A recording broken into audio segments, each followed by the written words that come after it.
नमस्कार दोस्तों, स्वागत है आपका हमारे चैनल धार्मिक कथाएं पर। आज हम जानेंगे एक ऐसी पौराणिक कथा के बारे में जो बहुत रोचक है। यह कथा सृष्टि के रचयिता ब्रह्मा और देवों के देव महादेव से जुड़ी हुई है। आप सबको पता होगा कि ब्रह्मा जी के 4 सिर हैं, जिन्हें 4 वेदों का प्रतीक माना जाता है।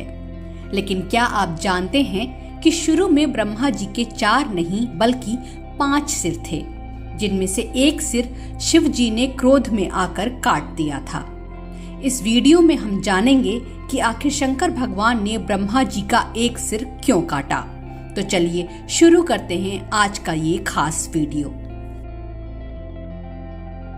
ब्रह्मा जी को पूरी सृष्टि का रचनाकार कहा जाता है। उन्होंने पुरुष, स्त्री, पेड़, पौधे, पर्वत, नदियों और इस धरती पर मौजूद सारे प्राणियों को बनाया है। अपनी रचना के दौरान उन्होंने अपने शरीर के एक अंश से एक पुरुष का निर्माण किया, जिसे मनु कहा गया, और दूसरे अंश से एक महिला को बनाया, जिसे शतरूपा नाम से जाना गया। ब्रह्मा जी के शरीर से पैदा होने के कारण ये उनके पुत्र और पुत्री कहलाए।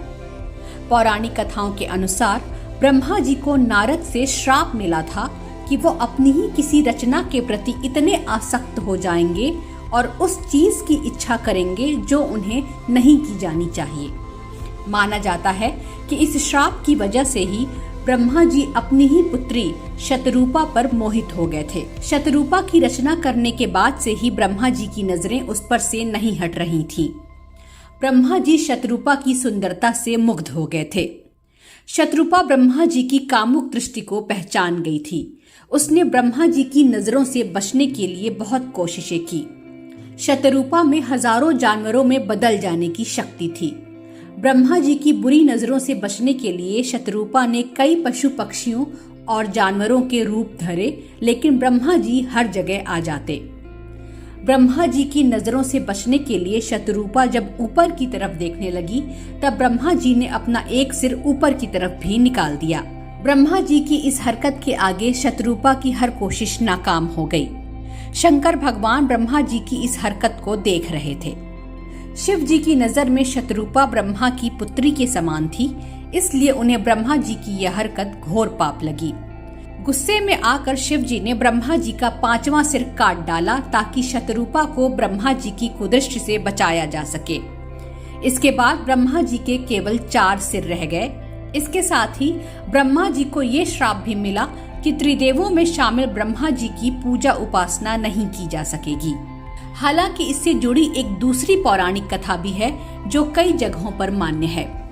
इस कथा के अनुसार एक बार ब्रह्मा और विष्णु में इस बात को लेकर बहस छिड़ गई कि त्रिदेवों में श्रेष्ठ कौन है। दोनों ही खुद को सर्वश्रेष्ठ बता रहे थे। विवाद बढ़ता देख देव मुनियों ने भगवान शिव की मदद मांगी। इसका उत्तर देने के लिए शिव जी एक विशालकाय ज्योतिर्लिंग के रूप में प्रकट हुए, जिसका कोई और छोर नहीं था। शिव जी ने ब्रह्मा और विष्णु दोनों को चुनौती दी कि जो भी इस ज्योतिर्लिंग के किसी भी छोर तक पहुंच जाएगा, उसी का वर्चस्व सबसे बड़ा होगा। यह सुनते ही ब्रह्मा जी ने हंस का रूप लेकर अपना वर्चस्व साबित करने के लिए शिवलिंग के ऊपर की ओर उड़ान भरी। वहीं विष्णु जी सुअर का रूप धरकर शिवलिंग के नीचे के क्षेत्र में उतरे। कुछ दूर की यात्रा करने के बाद ही विष्णु जी को इस बात का एहसास हो गया कि वो शिव जी से नहीं जीत पाएंगे। इसलिए वो वापस लौट आए और भगवान शिव को सुप्रीम रूप में स्वीकार किया। वहीं ब्रह्मा जी को रास्ते में केतकी का फूल मिला। उन्होंने केतकी को यह बोलने के लिए मनाया कि वो शंकर जी को जाकर बताए कि ब्रह्मा शिवलिंग के सबसे ऊपरी छोर तक पहुंच गए हैं। शास्त्रों के अनुसार ब्रह्मा जी की बात मानकर केतकी फूल ने भगवान शिव से झूठ बोला और शिव जी को इसका पता चल गया। इसके बाद भगवान शिव ने क्रोध में आकर अपने रौद्र रूप से काल भैरव को जन्म दिया और काल भैरव ने ब्रह्मा जी का 5वां सिर काट दिया। उन्होंने श्राप दिया कि इस पृथ्वी पर कहीं भी ब्रह्मा की पूजा नहीं की जाएगी और केतकी फूल का इस्तेमाल किसी भी पूजा के लिए नहीं किया जाएगा। ब्रह्मा जी का 5वां सिर उनके अहंकार का प्रतीक था और शंकर भगवान ने उनका अहंकार खत्म करने के लिए उनका सिर काट दिया। हालांकि ब्रह्मा जी का 5वां सिर काटने की वजह से शिव जी पर ब्रह्म हत्या का पाप भी लगा। कटने के बाद ब्रह्मा जी का 5वां सिर काल भैरव के हाथ से चिपक गया। ब्रह्म हत्या के पाप से मुक्ति के लिए शिव जी ने काल भैरव से पृथ्वी का चक्कर लगाने को कहा। शिव जी ने बताया कि जब ब्रह्मा जी का कटा हुआ सिर हाथ से गिर जाएगा तब उन्हें ब्रह्म हत्या के पाप से मुक्ति मिल जाएगी। आखिर में काशी में जाकर काल भैरव की ये यात्रा पूरी हुई और ब्रह्मा जी का सिर उनके हाथ से निकलकर नीचे गिर गया। इस तरह काल भैरव को ब्रह्म हत्या के पाप से मुक्ति मिली और वो काशी में ही स्थापित हो गए। उन्हें काशी का कोतवाल भी कहा जाता है। अगर आपको ये वीडियो पसंद आया हो तो इसे लाइक करें, शेयर करें और हमारे चैनल को सब्सक्राइब करना ना भूलें। धन्यवाद।